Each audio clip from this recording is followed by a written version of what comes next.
Quem será? Só falta ser a Nhadita outra vez. Não é possível, viu? Ô, seu Chico, será que ele não tá em casa, não? Hã? Perdi a viagem.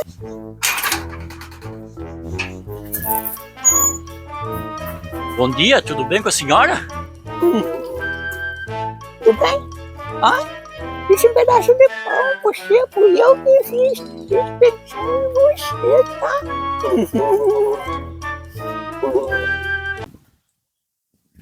Obrigado, tá bonito. Obrigado.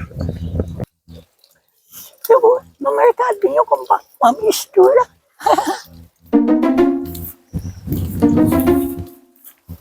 Tchau.